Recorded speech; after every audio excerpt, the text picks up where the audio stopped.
Chemical kinetics, रासायनिक बलगतिकी, अभिक्रिया का वेग हमने पढ़ लिया था पर अभी पूरा खत्म नहीं हुआ। बेसिक हमने देख लिया था, आज हम उसके आगे की बात करेंगे। कितनी टर्म होती हैं रेट को रिप्रेजेंट करने की? कुछ बुक में 2, कुछ बुक में 3 दी होती हैं ना।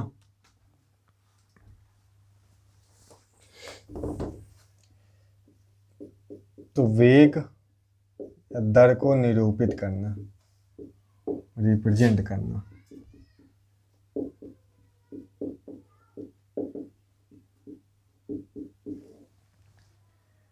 मैंने किसी भी अभिक्रिया के लिए दर कैसे लिखेंगे ये बता दिया था पिछले वाले क्लास में।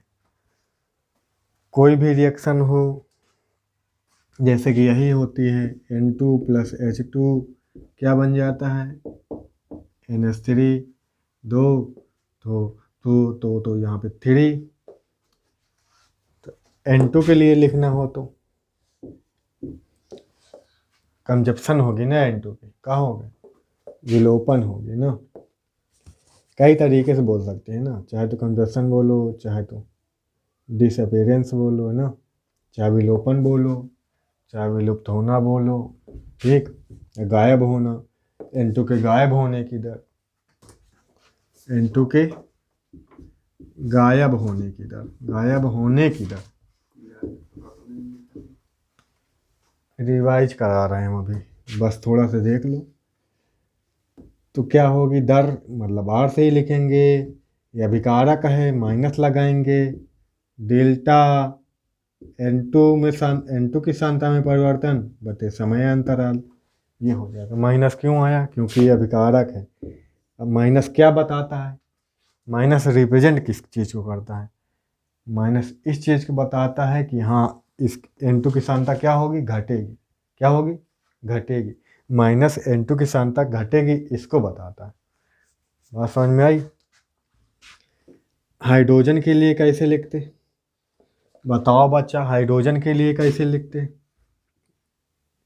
तो हाइड्रोजन के लिए क्या से लिखते, हम बताए थे स्टोइकियोमेट्री यहाँ पे कितना है 3, इसका 1/, करके ना, ये भी क्या है माइनस में रहेगा क्योंकि ये भी अभिकारक है, तो 1/3 करके मल्टीप्लाई कर देंगे उसमें है ना। तो डेल्टा H2 डेल्टा T, या फिर यूँ कह लो कि इस 3 से मल्टीप्लाई वो डिवाइड कर देते हैं, 3 से डिवाइड करना मतलब 1/3 हो जाएगा, उससे मल्टीप्लाई हो जाएगा है ना। अगर कुछ भी लिखा होता x में डिवाइड करते 3 से, तो मतलब क्या होता है x में क्या कर दिए 1/3 से मल्टीप्लाई कर दिए ना, यही चीज़ तो है। तो कोई मिला के स्टोइकियोमेट्री से डिवाइड करना है, ऐसे भी बोल सकते हैं, ठीक। माइनस फिर किसको बता रहा है, हाइड्रोजन की सांद्रता में कमी को बता रहा है, ठीक। NH3 में क्या होगी, वृद्धि होगी। ये NH3 क्या होगी, जैसे जैसे ये क्या होंगे गायब होंगे, वैसे वैसे क्या होगा, बढ़ता जाएगा, बनता जाएगा। तो उसके लिए क्या हो जाएगी दर, वहाँ पे कितना स्टोइकियोमेट्रिक गुणांक है 2 है, तो 1/2 हो जाएगा, मल्टीप्लाई होगा तो NH3 की सांद्रता में परिवर्तन बटे डेल्टा T, ये इसे लिख देंगे। ये सब तीनों आपस में बराबर होंगे, इनको बराबर करके भी लिख सकते हैं, ठीक, इनको बराबर करके भी लिख सकते हैं। क्लियर है? चलो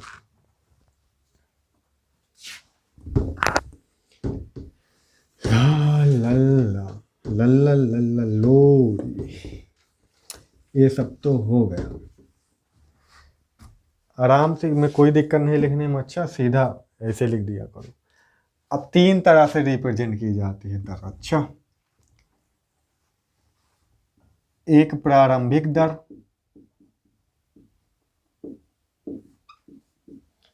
इनिशियल रेट बोलेंगे, अच्छा इसको इंग्लिश। एक औसत दर, एवरेज रेट, औसत दर। एक तत्कालिक, तत्कालिक मतलब जो क्षण, इंस्टेंटेनियस, एकदम क्षण भर में हो जाए, तत्कालिक दर या तात्क्षणिक दर भी लिखा रहता है बुक में। तत्कालिक या तात्क्षणिक जो भी बोलो सब ठीक। ठीक,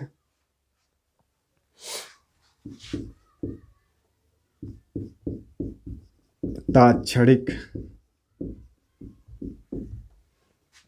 इंस्टेंटेनियस बोलते हैं ना इसको इंग्लिश में।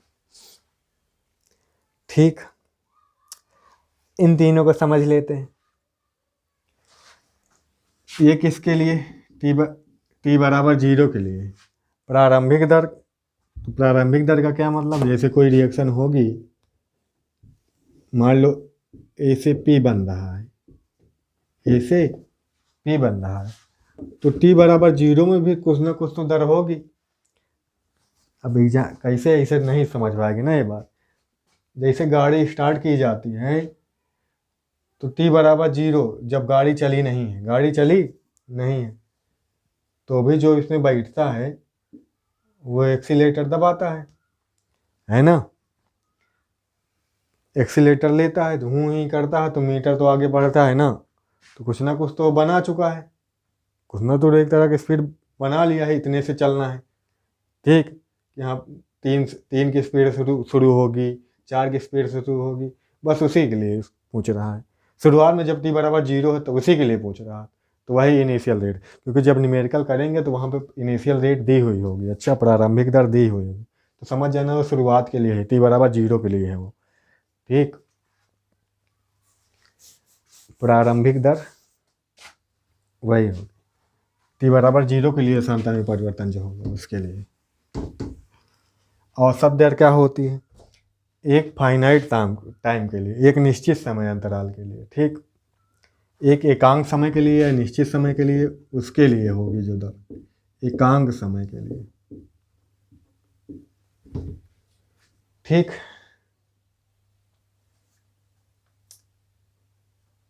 एकांक समय बोल देते हैं, निश्चित समय के लिए बोल देते हैं, मतलब कुछ ना कुछ इसमें समय होगा, कुछ ना कुछ समय होगा, मतलब टाइम के बीच थोड़ा सा गैप होगा। ठीक, टाइम के बीच थोड़ा सा गैप होगा। क्लियर है। अब तत्कालिक या तात्क्षणिक दर क्या होती है, तत्काल हो जाए जो चीज़, क्षण भर में हो जाए, है ना, एकदम। इनको ग्राफ द्वारा भी मैं बताऊंगा तो और क्लियर हो जाएगा। अच्छा, तत्कालिक में क्या होता है, एकदम जो क्षण भर में हो जाए, एकदम सेकंड के गैप में हो, जितना हो उसके लिए पूछ लेगा। अच्छा, एकदम एग्जैक्ट पॉइंट के लिए पूछ लेगा, तो ग्राफ द्वारा देखें तो और समझ में आ जाएगा। अच्छा, इनकी डेफिनेशन भी दी हुई होती है बुक में, तो पढ़ोगे तो समझ में आ जाएगा। तो मैं पढ़ दे रहा हूँ बुक में, बोर्ड पे लिखूंगा तो टाइम वेस्ट होगा। सुनो, किसी निश्चित समय अंतराल में किसी अभिकारक या उत्पाद की मोलर सांद्रता में औसत परिवर्तन क्या कहलाता है, अभिक्रिया की औसत वेग के बराबर होता है। चाहे तो औसत परिवर्तन, चाहे अभिकारक की सांद्रता में, चाहे उत्पाद की उत्पादन में जो औसत परिवर्तन आएगा वही क्या होगा, एक निश्चित समय अंतराल में। ठीक, एक निश्चित समय अंतराल के लिए जो औसत परिवर्तन आएगा वो क्या होगा, वो औसत दर के बराबर होगा। क्लियर है। अब है तत्कालिक, तात्क्षणिक वेग क्या होता है, किसी दिए गए क्षण भर अभिक्रिया का वेग तात्क्षणिक वेग कहलाता है। किसी क्षण भर के लिए, जैसे पल पल कहते हैं ना, एकदम क्षण के लिए, एक सेकेंड पे कितना परिवर्तन आ रहा है ना, 2 सेकेंड में कितना परिवर्तन आ रहा है, उसके लिए वो तात्क्षणिक दर हो जाएगी, है ना, समझ रहे हो ना। क्लियर। तो फार्मूला वही होगा, फार्मूला सबका बेसिक वाला वही होगा, चाहे जिसका भी हो। अच्छा, बस टाइम में अंतर होता है, टी बराबर 0 के लिए है, एक निश्चित समय अंतराल के लिए, थोड़ी देर के लिए। क्लियर है। इसमें कुछ टाइम के बीच कुछ गैप मिलेगा, कुछ मिनट मिल सकते हैं, कुछ लंबा गैप मिलेगा। इसमें क्षण भर के लिए, 2-3 सेकेंड के लिए, 4 सेकेंड के लिए, ऐसे एकदम थोड़ी थोड़ी देर के लिए पूछ लेगा। व्यक्त करने का फार्मूला सबका वही होगा, कंसंट्रेशन में चेंज, नीचे टाइम में जो चेंज आएगा बस वही रखेंगे। अच्छा, तो यूनिट में परिवर्तन नहीं आएगा, यूनिट सबकी वही होगी, फार्मूला सबका वही होगा, सब कुछ वही होगा। अच्छा, इसके हम यूनिट की बात कर लेते हैं, यूनिट की बात नहीं किए थे।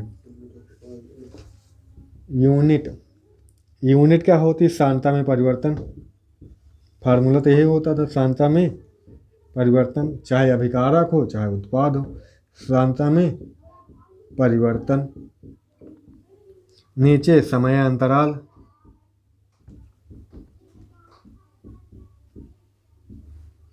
सांता में परिवर्तन से कुछ और थोड़ी ना मिलेगा, सांता ही तो मिलेगा। समय अंतराल के परिवर्तन से क्या मिलेगा, समय ही मिलेगा। मतलब सांता से सांता घटेगी, है ना, तो सांता ही तो निकलेगी। समय से समय अंतराल मतलब समय से टाइम तो घटाना है, तो टाइम ही ना मिलेगा। तो सांता से सांता मिलेगी, कंसंट्रेशन मिलेगी। कंसंट्रेशन को व्यक्त करने के लिए बहुत सारे नॉर्मलिटी भी थी, मोलारिटी भी, बहुत सारे टर्म पढ़े थे हम। तो यहाँ पे मोलारिटी के लेके चलना, अच्छा नॉर्मलिटी वोलिटी नहीं लेके चलना। ज़्यादातर इसी का यूज किया जाता है सांता को व्यक्त करने में, ठीक। तो नॉर्मलिटी के यूनिट क्या होती थी, मोल पर लीटर होती थी, मोल प्रति लीटर। नीचे समय का तो क्या होता था, समय का समय ही होता था। अब समय सेकंड में लिया जा रहा है कि मिनट में लिया जा रहा है, और उसके साथ देख लेंगे ना। तो यूनिट यही बनी, मोल लीटर इनवर्स, और सेकंड है तो टाइम इनवर्स कर देंगे। अब टाइम सेकंड में लिया जा रहा है सेकंड इनवर्स, है ना, लीटर में लिया जा रहा तो लीटर इनवर्स, ऐसे बन जाएगा, ठीक। जो होगा वही बन जाएगा, क्लियर।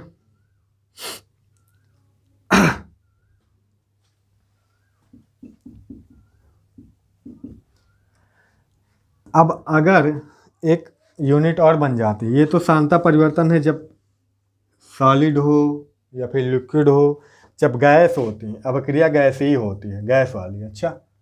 सांता में परिवर्तन, अगर गैस की सांता में परिवर्तन, गैस की कंसंट्रेशन में चेंज हो, तो वहाँ पे एटीएम लेते हैं, अच्छा। वहाँ पे मात्रक उसकी सांतक का लेते हैं, एटीएम लेते हैं, क्लियर है। एटीएम टाइम इनवर्स हो जाएगा वहाँ पे मात्रक गैस के लिए, ठीक है। तो एटीएम अगर सेकेंड में लेंगे तो सेकेंड इनवर्स, अगर मिनट में लेंगे टाइम तो मिनट इनवर्स, जो भी लेंगे वही हो जाएगा,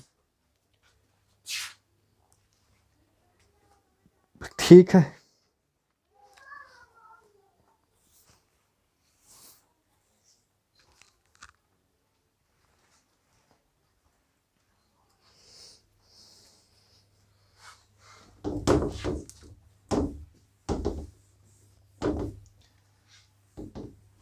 अब ग्राफ द्वारा समझ लेते तो और समझ आ जाएगा।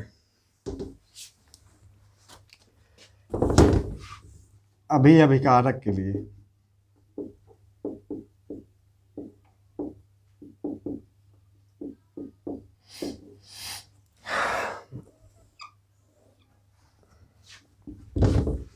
ये टाइम है, ये सांद्रता में परिवर्तन है, ठीक है, डेल्टा सी बोल देते। अभिकारक क्या होता है, धीरे धीरे घटता जाता है। अभिकारक के लिए अभिकारक क्या होता है, धीरे धीरे घटता जाता है, मतलब कि होगा ज़्यादा या ऐसे ऐसे आएगा ग्राफ उसका, कैसे आएगा, ऐसे आएगा, धीरे धीरे घटता जाएगा, बाद में खत्म हो जाएगा, सीधे हो जाएगा, थोड़ी लाइन ऐसे आएगा ना ग्राफ। अब इसके लिए क्या होगा, मान लो इस टाइम के लिए क्या है, ये जब टाइम यहाँ पे है, इस टाइम के लिए यहाँ पे सांता है, सांता कहाँ पे, यहाँ पे आ रही है। फिर एक टाइम बीता, अभी बात कर रहे हैं एवरेज रेट की ना। अब तीन तरीके से, तीन तरीके। अब टी बराबर जीरो, प्रारंभिक दर की बातें नहीं करेंगे, टी बराबर जीरो तो यहीं होगा, टी बराबर जीरो कहाँ होगा, यहाँ पे होगा। तो इनिशियल रेट ये इसके यहाँ इस पॉइंट पे होगी, है ना, तो उसकी बातें ना करें, हम एवरेज रेट और ताक्षणिक दर की, औसत दर ताक्षणिक दर की बात करेंगे। अगर टी बराबर यहाँ ले लिए तो यहाँ होगा और दर यहाँ हो जाएगी। समय में परिवर्तन इतना आया, पहले टाइम कहाँ पे था, पहले मान लो ये T1 है, ये क्या है, ये T2 हो गया, समय बढ़ गया, तो दर क्या, अभिकारक की दर क्या हो गई, घट गई, घट रही है ना, देखो अभिकारक की दर क्या हो गई, घट रही है। मान लो ये पहले C1 था, अब क्या हो गया, C2 हो गया, C1 था C2 हो गया। तो कैसे लिख देंगे, C2 से C1 घटा देंगे, सांता में परिवर्तन निकालना है, समय में परिवर्तन निकालना है तो T2 से T1 घटा देंगे, है ना, T2 से T1 घटा, इधर लिख देता हूँ C2 से C1 घटा देंगे, T2 बाद वाले समय से पहले वाला समय घटा देंगे, तब आ जाएगी समय अंतराल। तो अब यहाँ पे देखो C2 क्या है, C2 छोटी वैल्यू, C2 क्या है, कम है, C2 क्या है, कम है, C1 ज़्यादा है। तो कम वाले से ज़्यादा वाला घटाओगे तो क्या आएगा, माइनस में आएगा, है ना। कम वाले से, यहाँ पे देखो ग्राफ में पता चल रहा है, ग्राफ से भी वही चीज़ बता रहा है, कम है ये क्या है, ये कम है, ये ज़्यादा है C1। तो छोटी वैल्यू से बड़ी वैल्यू घटाओगे तो माइनस में आ जाएगा, इसीलिए माइनस पहले से लगाते हैं। इसलिए दर लिखने के लिए ये एवरेज रेट है। देखो एक फाइनाइट टाइम के लिए बात कर रहे हैं ना हम, इसी समय के लिए, एकदम छोटे से पॉइंट के लिए नहीं पूछ रहा है। अच्छा, तो एवरेज रेट आ गई ये वाली, एवरेज रेट के लिए बात कर रहे हैं। तो इसके लिए क्या हो जाएगा, माइनस पहले से लगा देंगे, माइनस पहले से लगा देंगे, है ना। तो क्या निकलेगा, माइनस लग के और डेल्टा C लिख देंगे, सांता में परिवर्तन, और नीचे टाइम में परिवर्तन जो आएगा, टाइम में जो चेंज आएगा वो फिर डेल्टा T लिख देंगे। यही तो लिखते हैं, क्लियर है। अब प्रोडक्ट के लिए देख लेते हैं, उत्पाद के लिए क्या होगी एवरेज रेट। तो एवरेज रेट को ऐसे ही लिख देंगे, अच्छा, डेल्टा लगा के एवरेज ले लिखेंगे। लेकिन जो तत्कालिक वाली होती है, तात्क्षणिक वाली होती है, वो क्षण भर में हो जाती है, उसके लिए D लगा के लिखते हैं, उसको मैं अभी बताता हूँ। पहले ये वाली देख लेते हैं, यही दोनों में रिप्रेजेंट करने का अंतर होता है फार्मूले में, और कोई अंतर नहीं। और आगे जो भी बात होगी वो D वाले के लिए ही होगी, इसके लिए नहीं होगी। पूरे चैप्टर में D के लिए ही सारा खेला है। अच्छा, आगे D पे ही लगता है ना, अवकलन समाकलन सब D के लिए ही लगता है, डेल्टा के लिए थोड़ी नहीं लगता। तो आगे उनकी बात होने वाली। अब तो ये तो हो गया, अब प्रोडक्ट के लिए क्या होगा, अभिकारक तो धीरे धीरे, उत्पाद तो धीरे धीरे बढ़ता है, उत्पाद धीरे धीरे क्या होता है, बढ़ता है। बढ़ेगा तो कहाँ शुरू होगा, उत्पाद धीरे, टाइम के साथ साथ क्या होता है, बढ़ता जाता है ना, टाइम के साथ साथ क्या होता है, बढ़ता जाता है। तो यहाँ से अभी तो मान लो 0 है, यहाँ पे सांता क्या है, यहाँ पे है, और धीरे टाइम के साथ साथ क्या होगा, बढ़ता जाएगा, बढ़ता जाएगा, बढ़ता जाएगा, बढ़ता जाएगा, बाद में पैरेलल हो जाएगा। ऐसा तो है नहीं हमेशा बनते रहेगा, कभी जब अभिकारक खत्म तो ये क्या हो जाएगा, बनना बंद हो जाएगा, सीमित हो जाएगा, ऐसे ग्राफ आएगा ना उसका। ये प्रोडक्ट के लिए, उत्पाद के लिए।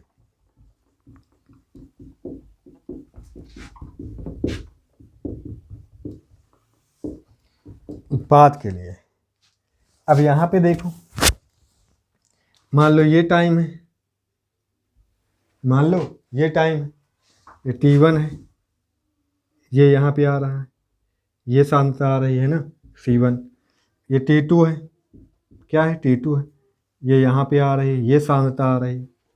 देखो T1 के लिए सांता कम थी, T2 के लिए सांता क्या हो गई, ज़्यादा हो गई, ये C2 हो गई, मान लो क्या हो गई, ये C2 हो गई, सांता अब क्या हो गई है, ज़्यादा हो गई, है ना। ये इधर टाइम रिप्रेजेंट कर रहा है, इधर सांता परिवर्तन C रिप्रेजेंट, कंसंट्रेशन ज़्यादा हो गई, तो इसको एवरेज रेट प्रोडक्ट के लिए क्या लिखेंगे, यहाँ पे एवरेज दर, औसत दर। C2 से C1 घटा देंगे, है ना, और नीचे T2 से T1 घटा देंगे, T2 से T1 घटा देंगे, ठीक है। तो क्या आ जाएगा, अब देखो यहाँ पे C2 बड़ा है, C2 क्या है, बड़ा है, C1 क्या है, छोटा है, तो बड़े से छोटा घटाएंगे तो पॉजिटिव वैल्यू आएगी, है ना। और टाइम ये वाला ज़्यादा होगा, ये वाला कम होगा, ज़्यादा टाइम से कम टाइम घटाएंगे तो भी पॉजिटिव वैल्यू। तो यहाँ पे इसके लिए माइनस माइनस नहीं लगाते इसमें, तो डेल्टा C अपान में डेल्टा T हो जाएगा। ये ऐसे ही लिख दिया जाता है ना, यहाँ पे माइनस आ रहा तो इसलिए यहाँ पे पहले से माइनस लगाना पड़ता है, और यहाँ पे नहीं लगाना पड़ता। अब समझ में आई, ग्राफ द्वारा भी इसको हम देख सकते हैं, प्रूव कर सकते हैं। ये तो एवरेज रेट की बात की मैंने। अब बात कर रहे हैं तत्कालिक वाली दर।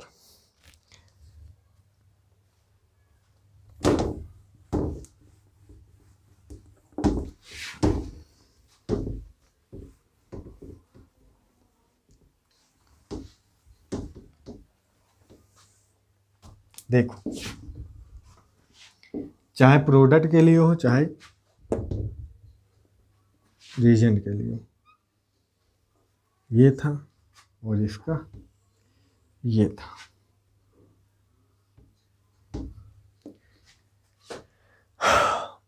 अब तत्कालिक किसी निश्चित पॉइंट के लिए पूछ लेगा, इस पॉइंट को बताओ दर क्या है ना। पूछ लेगा इस पॉइंट के लिए बताओ दर क्या है, पूछ लेगा इस पॉइंट के लिए बताओ दर क्या है, इस पॉइंट के लिए बताओ दर क्या है, इस पॉइंट के लिए बताओ दर क्या है। तो बस यही है, इस पॉइंट के लिए बताओ दर क्या है, इस पॉइंट के लिए बताओ दर क्या है। वहां पे बहुत टाइम नहीं देगा। अभी तो एवरेज रेट में क्या होता है, टाइम देता था काफ़ी अच्छा खासा। यहाँ पे एक पॉइंट के लिए पूछ लेगा तुरंत। यहाँ पे जस्ट माइक्रो सेकेंड या सेकेंडों का अंतर आएगा बस। बात समझ पा रहे हो? बस यही हो जाएगी क्या, तात्क्षणिक या तत्कालिक दर। क्लियर है? ये इसके लिए। अब इसके लिए तो ग्राफ नहीं खींचूंगा मैं। यहाँ पे जो इसका स्लोप होगा ना, देखो जो यहाँ पे स्लोप आता है बस वही उसकी दर हो जाती है ना। यहाँ पे जो इसका स्लोप होता है, जो इसका स्लोप होता है वही इसकी क्या हो जाती है, दर हो जाती है। तात्क्षणिक दर की बात करेंगे, जो स्लोप आएगा वही हो जाएगा, है ना। जो स्लोप आएगा बस वही हो जाएगा उस पॉइंट में। इसको रिप्रेजेंट कैसे करते हैं, तो स्लोप पे नहीं लिखेंगे, रिप्रेजेंट कैसे करते हैं, इस दर को वहाँ पे डेल्टा लगाते थे। प्रोडक्ट के लिए, रीजेंट के लिए लिखेंगे, अगर अभिकारक के लिए लिखेंगे, अभिकारक के लिए तो आर ए लिखेंगे, यहाँ पे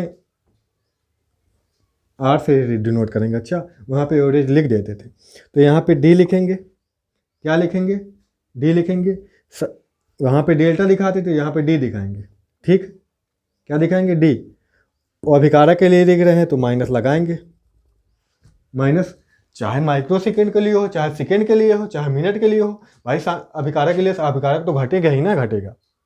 अभिक्रिया हो रही है तो अभिकारक तो घटना ही घटना है, तो माइनस लगाना ही पड़ेगा। ठीक है। अब जो सांता में परिवर्तन होगा, सी है तो सी, एक्स है तो एक्स, जो भी लिखना हो लिख लो। और नीचे क्या लिखेंगे, dt लिख देंगे बस। और उत्पाद के लिए क्या लिखेंगे, वहाँ पे प्लस वगैरह, प्लस नहीं, प्लस में रहता है, पॉजिटिव रहता है, यहाँ पे नेगेटिव रहता है। तो डी एक्स है तो एक्स, मान लो सांता में परिवर्तन एक्स है तो एक्स, और डी टी। डी सी क्या है, डी सी क्या है, वही C2 minus C1। D T क्या है, डी टी क्या है प्यारे, D2 minus T2 minus T1। D x क्या है, डी एक्स क्या है, X2 minus X1। D T क्या है, T2 माइनस T1।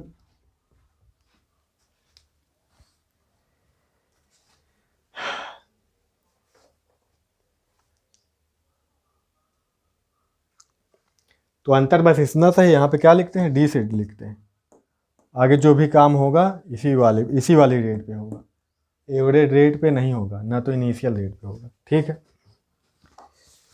क्योंकि ऑर्डर ऑफ रिएक्शन आगे जितने भी काम होंगे सब इसी पर होने वाले। इतने तरीके थे रेट को निरूपित करने के। ठीक है,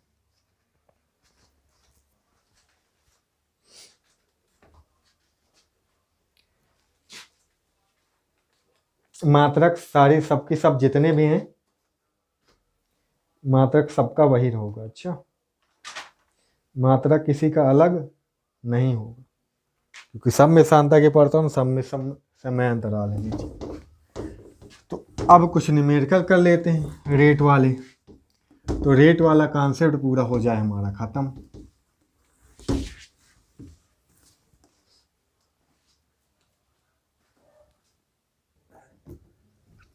अगला क्वेश्चन,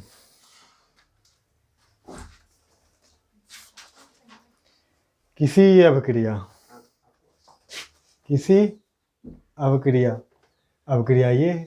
ये देखो, ये 2N2O5 gives 4NO2 plus O2, ये अभिक्रिया। नाइट्रोजन पेंटा ऑक्साइड क्या दे रहा है, NO2 प्लस O2 दे रहा है। तो बस करना क्या है,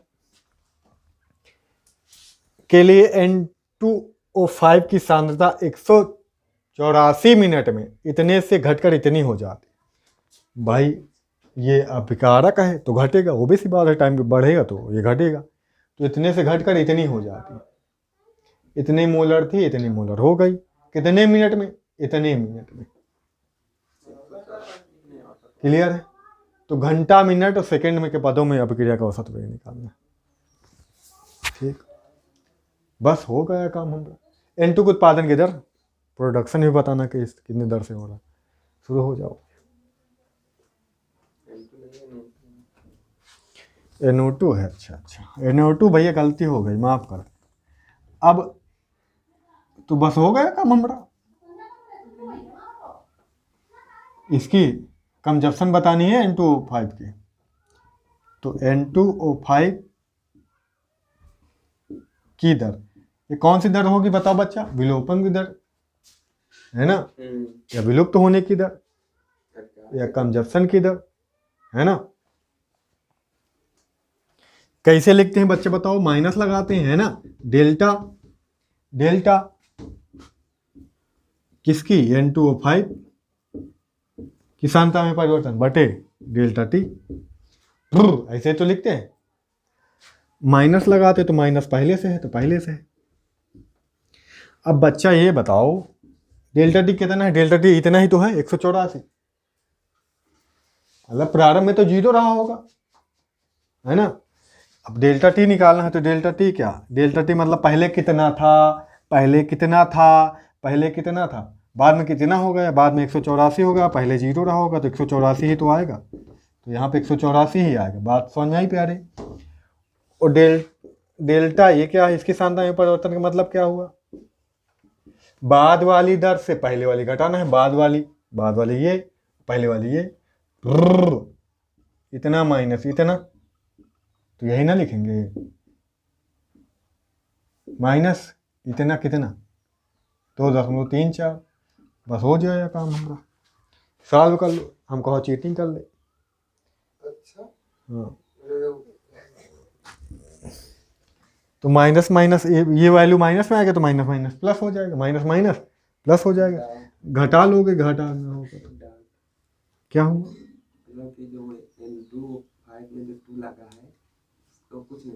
वो डिवाइड करेंगे ना, वो यहाँ पर ऐसे कर लो, या फिर ऐसे लिख लो डिवाइडेड बाई 2, बात वही होगी 1/2। या फिर यहाँ पे 2 लिख लो। हाँ वो गलती हो गई बाय मिस्टेक, फिर से सॉरी, माफ कर दो। ऐसे करेंगे ठीक, ऐसे करेंगे ठीक, या 2 से यहाँ मल्टीप्लाई हो जाएगा। समझ आ रही बात? तो बस हो गया हमारा काम, हमारा काम हो गया। अब कुछ बचा ही नहीं, ये काम तो हो गया है इसका। देखो घटाओगे तो घटाना भैया कम आता है तो इधर कर लो, ऐसे लिख लेना तुम कहीं पे कापी पे, फिर ऐसे लिख देना तुम, फिर घटा देना। बस माइनस लगा लेना, माइनस, और माइनस की जो वैल्यू आएगी वो वैल्यू लिख लेना। 4 से 8 नहीं जाएगा तो 14 में से तो 8 जाएगा, 8 6 14 तो 6 आया, यहाँ पे 2 बचा तो 2 आया, यहाँ पे कुछ नहीं बचा तो कुछ नहीं आया। 0.26 अपान में 184 गुणे 2, माइनस माइनस प्लस हो जाएगा, माइनस माइनस प्लस हो जाएगा, है ना। Plus 0.26 184 into 2। भैया इसको सॉल्व करो कितना आएगा? हम तो चीटिंग कर लेंगे, हम तो चीटिंग कर लेते हैं। 6.8 इंटू 10⁻⁴, 10⁻⁴, क्योंकि टाइम हम मिनट में लिए थे। टाइम किस में लिए थे? मिनट में लिए थे। मिनट में लिए तो ये आंसर किस में आएगा? मिनट वाला आएगा। आंसर किस में आएगा? मिनट वाला आएगा। यूनिट क्या होती थी? यूनिट वही होती थी जो हमने तुमको बताया था। क्या बताया था हमने? ये बताया था मोल पर लीटर, पर लीटर, फिर चाहे पर फिर लगाओ, पर सेकेंड, फिर सेकेंड नहीं, यहाँ पे मिनट तो मिनट। हाँ इनवर्स करना है तो इनवर्स कर लो, mole litre inverse minute inverse.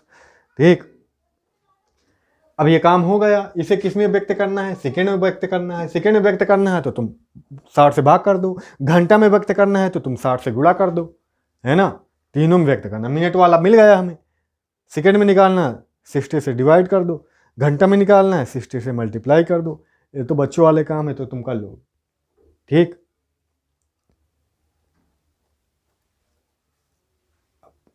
होता नहीं कुछ, थोड़ा दिमाग है NO2 के उत्पादन की दर निकालनी है, NO2 के उत्पादन की दर निकालनी। तो इतने में शायद काम हो जाए हमारा, तो निकाल लेंगे। NO2 के उत्पादन की दर, NO2 कहाँ है, ये यहाँ पे, NO2 यहाँ पे है। उत्पादन की दर क्या होगी प्यारे इसके, पहले तो ये बात जानो, इन दर को आपस में बराबर लिख सकते हैं, दर को बराबर लिख सकते कि नहीं सब। इसके विलोपन की दर -1/2 और डेल्टा N2O5 अपान में डेल्टा, ठीक, इक्वल टू क्या हो जाएगा, इक्वल टू 1/4 होगा, 1/4 NO2 अपान में डेल्टा, ठीक। ऐसे लिख सकते हैं ना, देखो ऐसे लिख सकते कि नहीं लिख सकते बताओ, ऐसे लिख सकते कि नहीं लिख सकते बताओ, ये दोनों के इक्वल में लिख सकते कि नहीं लिख सकते। ये चीज़ मैंने सिखाई थी तुमको, फर्स्ट लेक्चर याद करो, याद करो पहला लेक्चर। ऐसे लिख सकते कि नहीं, चाहे विलोपन की, भाई जिस दर, बताओ इनको सबकी दर बराबर लिख सकते कि नहीं लिख सकते, लिखा जाता है ना। बस हो गया हमारा काम, ये दोनों उठा लो। इतने की वैल्यू तो अभी हमने सॉल्व किया, इतने को सॉल्व किया कि नहीं किया बताओ। अगर हमें उत्पादन की दर पूछ रहा है, किसके उत्पादन की दर, उत्पादन की दर तो यही होगी ना, किसका, NO2 के प्रोडक्शन की दर या उत्पादन की दर, के उत्पादन, उत्पादन कैसे लिखते हैं, उत्पादन, पादन, पादन की दर, भावनाएं समझ रहे हो तुम हमारे, उत्पादन की दर, उत्पादन की दर यही तो हुई ना प्यारे। देखो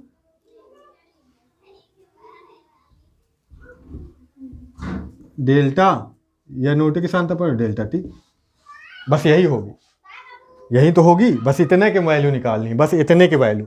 यहाँ पे 4 भी नहीं लिखेंगे, 4 तो भगा देंगे ना। उत्पादन की दर, उत्पादन की दर याद रखना, उत्पादन की दर में ऐसे लिखते हैं, और जब इक्वल करना हो तब स्टोइकोमेट्री से डिवाइड करते हैं ना, जब इक्वल में लिखना है। सिर्फ उत्पादन की दर यही है। पहला लेक्चर याद करो, पहला लेक्चर, मतलब कहने का मतलब भी हम सॉल्व करके तुमको दिखाते हैं तो बताते हैं फिर।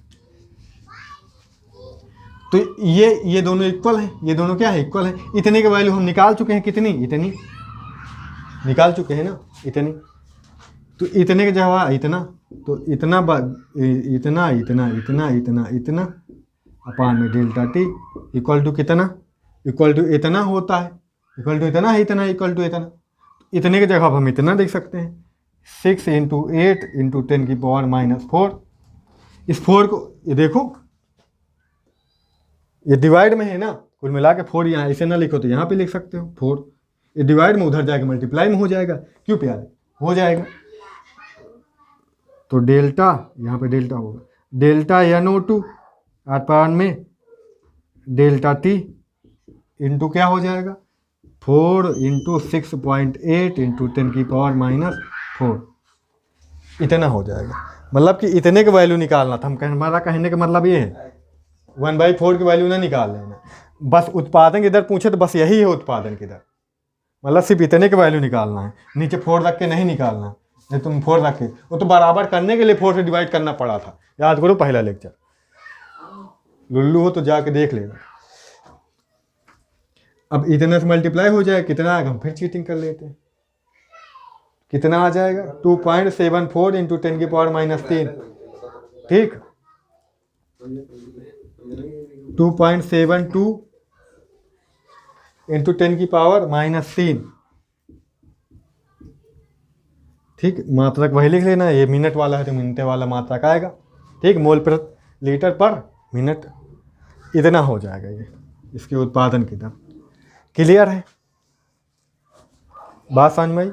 तो उत्पादन के लिए लिखना है, कंजप्शन के लिए लिखना है, तो बस उतना ही होता, वहाँ पे स्टोइकोमेट्रिक डिवाइड नहीं करते। जब इक्वल में लिखना है तब स्टोइकोमेट्रिक डिवाइड करते हैं, तभी इक्वल करने के लिए ही तो हमने स्टोइकोमेट्रिक से डिवाइड किया था, याद करो लेक्चर, कन्फ्यूजन नहीं, वो फिर से देख लेना, उसे समझ लेना, तो क्योंकि सब चीज़ें कॉन्सेप्ट क्लियर होंगे तभी ना सवाल में मज़ा आएगा।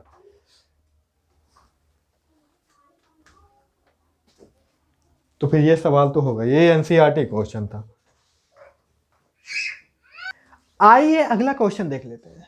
अब क्रिया है, अब क्रिया A+2B क्या बन रहा है, 3C + 2D। के लिए बी के लुप्त होने की दर, बी के लुप्त होने की दर दे रखी है। कितनी दे रखी है बच्चे? 1 × 10⁻², मोल लीटर इनवर्स सेकेंड इनवर्स है। गणना कीजिए, क्या गणना करनी है? अभिक्रिया की दर, रेट ऑफ रिएक्शन निकालनी है। और ए और सी की सांद्रता में जो कंसंट्रेशन में ए और सी की चेंज आएगा उसकी रेट निकालनी है।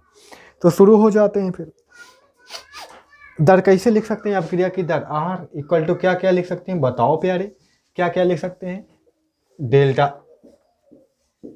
ए के लिए लिख सकते हैं डेल्टा टी, ये इक्वल हो जाएगा किसके? किसके इक्वल हो जाएगा? 1/2 डेल्टा बी अपान में डेल्टा टी। ठीक, और फिर ये किसके इक्वल हो जाएगा? डेल्टा 1/3 डेल्टा सी अपान में डेल्टा टी। ऐसे लिख सकते कि नहीं लिख सकते बताओ? हाँ, कोष्टक में लिख सकते हो तुम, हम नहीं लिखे तो तुम लिख सकते हो, ऐसा नहीं कि लिख नहीं सकते। ठीक, कुछ बच्चा बोल रहा है कि माइनस लगाओ। जाओ, हम नहीं लगाएंगे यहाँ पे, जाओ हम नहीं लगाएंगे, जाओ। ठीक, हम माइनस लगाए क्योंकि लगाएंगे नहीं, गलत नहीं है, लगा देंगे, ठीक है, गलत नहीं है। माइनस कहाँ का लगेगा? ये वाले के ये वाले, क्योंकि यही दोनों अभिकारक, पर उसकी जरूरत नहीं है यहाँ पे। देखो क्यों जरूरत नहीं है? पूछ क्या रहा है बच्चे? बी के लुप्त होने की दर दे रखी है ना, ये चीज तो दे रखी है। देखो 1/2 यानी कि ये चीज दे रखी है। देखो ये चीज डेल्टा बी अपान में डेल्टा टी दे रखा है, ये दे रखा है ना, ये दे रखा है। बी के लुप्त होने की दर ये दे रखा है, इतना 1 हाफ करके ना लिखना, हाफ से मल्टीप्लाई नहीं, सिर्फ इतना दे रखा है। अच्छा, 1 × 10⁻, इतना दे रखा है। क्लियर है? क्लियर है?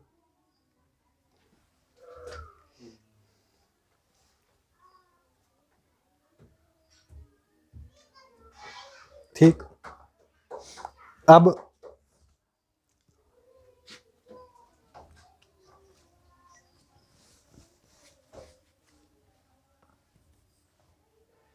तो इतना इतना इतना है। ठीक, निकालना क्या है?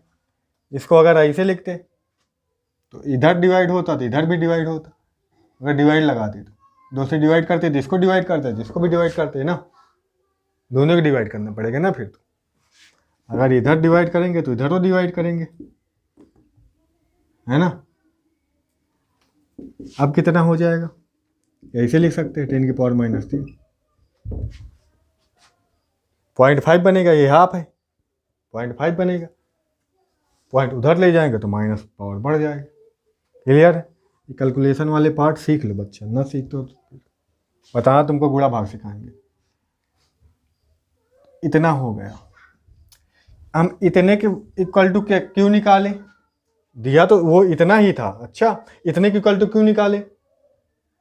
क्योंकि इतने के इक्वल टू निकालेंगे तभी ना हम सबके बराबर रख पाएंगे, है ना। सबके बराबर कब रख पाएंगे? जब इसमें हम 2 से डिवाइड करेंगे तब रख पाएंगे।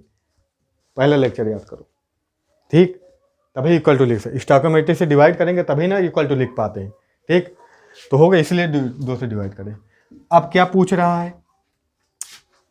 ये तो अभिक्रिया की दर हो गई, ये अभिक्रिया की दर हो गई, समझ लो अभिक्रिया की दर ये आ जाएगी। अच्छा, अब अभिक्रिया की दर ही तो लिखे थे हम ये पूरे के लिए, तो इसमें से किसी का निकल आया तो अभिक्रिया की दर हो गई।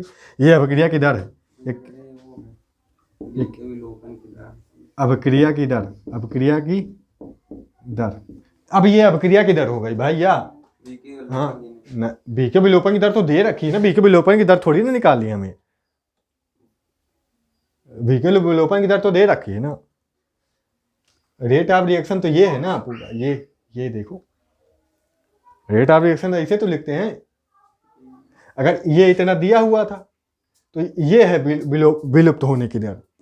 बात समझे? सिर्फ इतना जो हमने सर्किल में किया है। देखो हाफ से कर दिए तो समझ लो रेट ऑफ रिएक्शन आ गया, ये आर इक्वल हो गया है ना। फिर क्लियर है? क्लियर है? अब रेट ऑफ रिएक्शन ये है अभिक्रिया की दर, अभिक्रिया की दर निकाल आई। बात समझ में आई कि नहीं आई? तो अब ये इसके बाद इक्वल है, है ना, ये इसको इक्वल कर सकते हैं, अब एक निकाल सकते हैं। तो delta A delta T upon में हाफ कर सकते हैं ना, हाफ, और ये इतना इक्वल टू इतना इक्वल टू क्या है, इतना, ठीक। तो इतने की जगह क्या लिख सकते हैं, इतना लिख सकते हैं, ठीक। इतने के इक्वल टू क्या लिख सकते हैं, इतना लिख सकते हैं। ये क्या आ गई, ए के विलुप्त होने की दर, ए के, ये क्या है, ए के लुप्त होने की दर है ना, ए इतना देखो, ए के लुप्त होने की दर है, ए के लुप्त होने की दर,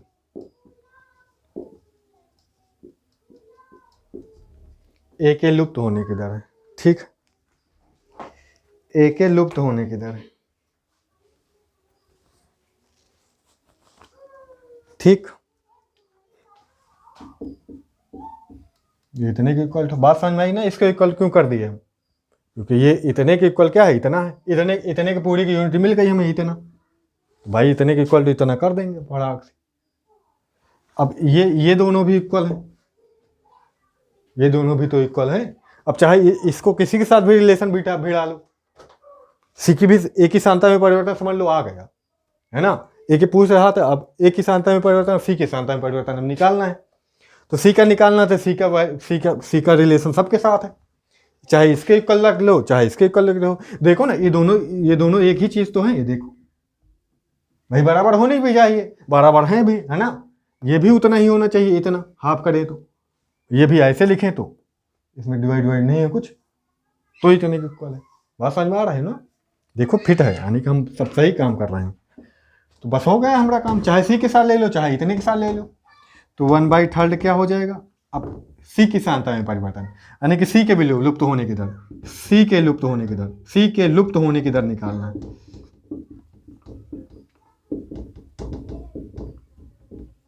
सी के लुप्त होने की दर, बात को समझो। तो सी के लुप्त होने की दर वैसे ही तो लिखेंगे, कैसे लिखेंगे, डेल्टा सी अपान में डेल्टा टी, ठीक। ये लुप्त होने की दर है, बात को समझो। जो इसका 3 था वो उधर चला जाएगा ना, फिर किसके उधर चला जाएगा। अब ए के साथ लिख रहे हो, मान लो इसके साथ लिख रहे हैं, डेल्टा ए अपान में डेल्टा टी, यहाँ पे चला आएगा ना, 3 से मल्टीप्लाई किया, 3 से मल्टीप्लाई क्यों किए हम, हाँ, यहाँ पे 1/3 होता तो इसको डिवाइड में था, इधर मल्टीप्लाई में हो जाएगा। क्लियर है, क्लियर है। तो उधर भेज दिए, इतने के वैल्यू हमें मालूम है, इतने के वैल्यू कितनी इतनी है, तो क्या हो जाएगा 3 × 5 × 10⁻³ है ना, 15 × 10⁻³ आ जाएगा। तो क्या हो जाएगा 15 × 10⁻³ मोल लीटर इनवर्स पर लीटर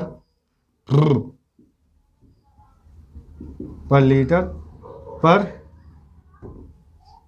मिनट है कि सेकेंड में था, सेकेंड में था, ठीक। इतना आ गया, बस खत्म हो गया सवाल, यही था, कुछ नहीं था। समझ में आया कि ना, कहा किया मैंने, यही चीज तो मैं शुरू में था, यानी कि यहाँ पे जो अगर विलुप्त होने की दर या लुप्त होने की दर, एक मिनट, सी लुप्त नहीं होगा, सॉरी, सी लुप्त नहीं होगा, सी का उत्पादन होगा ना, यहाँ पे गलत लिख दिया मैंने, सी अभी क्या प्रोडक्ट है, सी के उत्पादन की दर,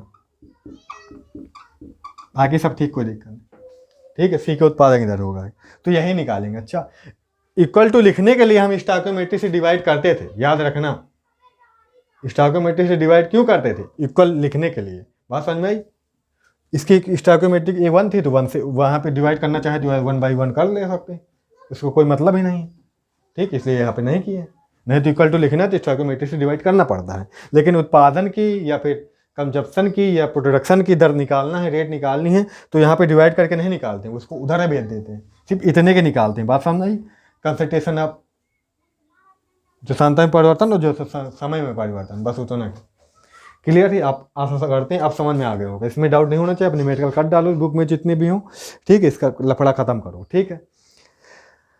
अगला इसमें जो आता है फैक्टर इन, जो रेट अभिक्रिया के रेट को इफेक्ट करने वाले फैक्टर होते हैं, उनके बारे में एक एक मिनट में बता देता हूँ, 5 मिनट में उस टॉपिक को मैं ख़त्म करता हूँ, फिर अगले दिन आगे टॉपिक पढ़ेंगे। अच्छा, तो अभिक्रिया के वेग को प्रभावित करने वाले कारक, अभिक्रिया के वेग को प्रभावित करने वाले कारक, सुन लो। इसमें कुछ बोर्ड पे नहीं यूज करना है मुझे, ठीक है, बोलूँगा मुंह से और आप नोट करते जाओ। अच्छा, मैं समझाता जा रहा हूँ, ठीक है, मैं समझा रहा हूँ। पहला फैक्टर कंसंट्रेशन, पहला फैक्टर सांद्रता। पहला फैक्टर क्या है प्यारे? सांद्रता। फैक्टर देख रहे हैं, रेट ऑफ रिएक्शन को अफेक्ट करने वाले फैक्टर देख रहे हैं। अच्छा, दर को प्रभावित करने वाले कारक, दर को प्रभावित करने वाले कारक। अब 2 दिन देखो, रेट पर ही इतना बातें हुई है ना, तो रेट भी काफ़ी लंबा टॉपिक था, तो आज रेट का काम ख़त्म कर दें, इसलिए हम चाह रहे हैं ये भी हो जाए। तो क्या होगा, किसी निश्चितता पर अभिक्रिया का वेग निर्भर कर सकता है, किसी निश्चितता पर अभिक्रिया का वेग सांद्रता पर निर्भर करता है, एक या एक से अधिक अभिकारकों की सांद्रता पर। बात समझो, एक की सांद्रता या एक से अधिक अभिकारकों की सांद्रता। एक रिएजेंट हो, ठीक, और एक से अधिक, 1 से मोर हो। अच्छा, एक से ज़्यादा की सांद्रता पर निर्भर करता है, एक निश्चित टेम्परेचर, एक कांस्टेंट टेम्परेचर के लिए एक रीजेंट पर भी डिपेंड कर सकता है, एक से ज़्यादा रीजेंट पर भी डिपेंड कर सकता है। पहला पॉइंट। दूसरा पॉइंट, कभी कभी उत्पाद की सांद्रता पर भी निर्भर करता है, कभी कभी, बाई चांस कभी कभी प्रोडक्ट भी सांद्रता पर, प्रोडक्ट की कंसंट्रेशन पर भी निर्भर करेगा। अच्छा, और कुछ बाहरी पदार्थ जैसे कुछ कैटालिस्ट वगैरह, इनकी वजह से भी अभिक्रिया का रेट बदल जाता है, ठीक है। प्रोडक्ट की भी कंसंट्रेशन पर डिपेंड करता है कभी कभी, पर हमेशा नहीं। प्रोडक्ट की कंसंट्रेशन पर भी डिपेंड करेगा, वो किस पर डिपेंड करेगा? कैटालिस्ट पर, मतलब कि उत्प्रेरक पर भी निर्भर करता है। उत्प्रेरक के प्रभाव में, उत्प्रेरक वही तो होते हैं जो अभिक्रिया की दर को घटा या बढ़ा देते हैं, जो उसके रेट को कम या ज़्यादा कर देते हैं, वही क्या है? कैटालिस्ट है। मोस्टली क्या करते हैं? इंक्रीज करते हैं रेट को। तो उत्प्रेरक के इफेक्ट में क्या होता है? उत्प्रेरक के इफेक्ट में तो बढ़ ही जाएगा, ठीक है, ज़्यादा। तो ये सांद्रता की वजह से इतने परिवर्तन आते हैं। और नंबर टू क्या है? कैटालिस्ट वाली तो बात मैंने बता दी है, कैटालिस्ट अलग से बना है यहाँ पे हेडिंग। तो कैटालिस्ट ज़्यादातर बाहरी पदार्थ लिख सकते हो इसको, बाहरी पदार्थ में कैटालिस्ट वगैरह भी आ जाते हैं, नहीं तो उत्प्रेरक, वर्धक, उत्प्रेरक भी वो भी आ जाते हैं, ठीक है। कुछ प्रमोटर, कुछ पॉइजनस होते हैं, कुछ प्रमोटर होते हैं, ठीक है, वो अलग मैटर है, वो आगे अगले लेसन में पढ़ेंगे सब। कैटालिस्ट क्या होते हैं? ऐसे मटेरियल, ऐसे पदार्थ जो अभिक्रिया की दर को क्या कर देते हैं? परिवर्तित करते हैं। सिर्फ इंक्रीज नहीं बोलेंगे यहाँ पे, अभिक्रिया की दर को क्या करते हैं? चेंज लाते हैं, बदल सकते हैं। वो सभी क्या है? जो अभिक्रिया की दर को बदल सकते हैं, कुछ भी हो, वो साला क्या है? कैटालिस्ट है। वो चाहे घटाए चाहे बढ़ाए। बात समझ में आई? वो कैटालिस्ट है, ठीक है, समझ में आई? अभिक्रिया के उत्प्रेरक अभिक्रिया के साम स्थिरांक को प्रभावित नहीं करता, ये भी याद रखना, यानी कि इक्विलिब्रियम को कभी इफेक्ट नहीं करता कैटालिस्ट। अच्छा, इक्विलिब्रियम में अगर है तो इक्विलिब्रियम में बना रहेगा।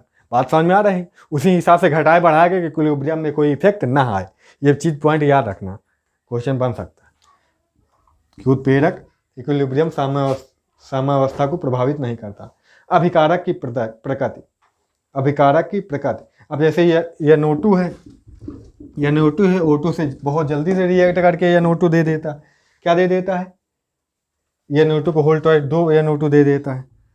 और जैसे कि अभी CO है, CO ऑक्सीजन से बहुत धीमे गति से रिएक्ट करता है।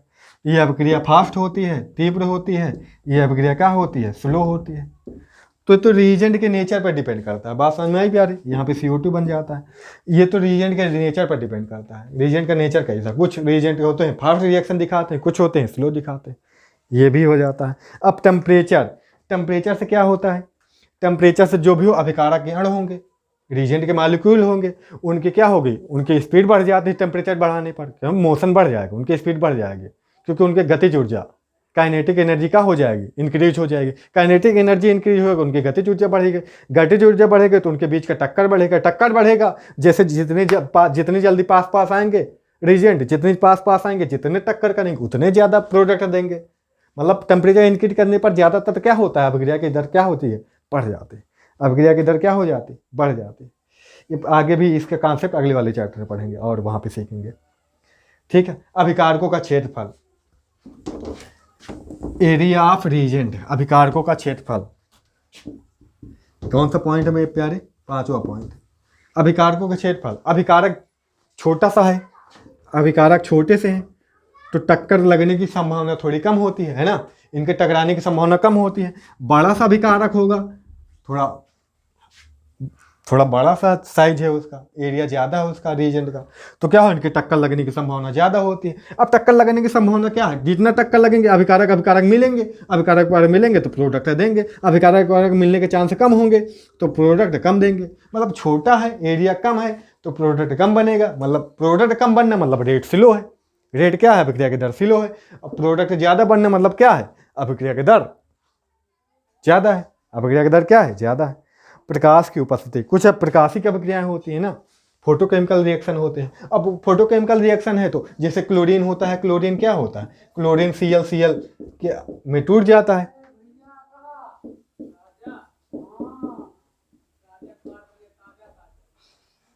सनलाइट में, है ना, ऐसा होता है सनलाइट में। तो ये तो सनलाइट की उपस्थिति में बहुत जल्दी ये काम हो जाता है, ऐसे बड़ा मुश्किल से हो पाए थे। तो सनलाइट यही सब रिएक्शन, अब वहाँ पे क्लोरीन को जहाँ रिएक्ट करना होगा फ्री रेडिकल जनरेट हो जाते हैं यहाँ पे, तो अब फ्री रेडिकल बन जाते, यहाँ पे तो जाकर हो जाएगी फटाक से रिएक्शन, है ना। और सनलाइट ना मिलती रिएक्शन होने में पता नहीं कब होती, फिर फटाक से हो जाएगी वाली रिएक्शन। तो फोटोकेमिकल रिएक्शन है तो वो सनलाइट के प्रेजेंस में जल्दी अभिक्रिया फास्ट हो जाती है, नहीं तो ऐसे नहीं हो पाती। बात समझ में आ गई। तो इतने इफेक्ट थे, इतने फैक्टर थे सनलाइट के प्रेजेंस में। जैसे H2 है, Cl2 है, ये Cl बना लेता है H में सनलाइट की प्रेजेंस में फटाक से, और नहीं तो ऐसे ही अभिक्रिया टाइम लेती है, ऐसे ही अभिक्रिया क्या लेती है, टाइम लेती है। समझ में आ गई बात। तो ये तो फैक्ट समझ में आए होंगे, थ्योरी वाला पार्ट था, इसको भी मैंने समझा दिया, तुम पढ़ सकते हो बुक से। चलो, ये रेट वाला पूरा कॉन्सेप्ट हो गया फिनिश।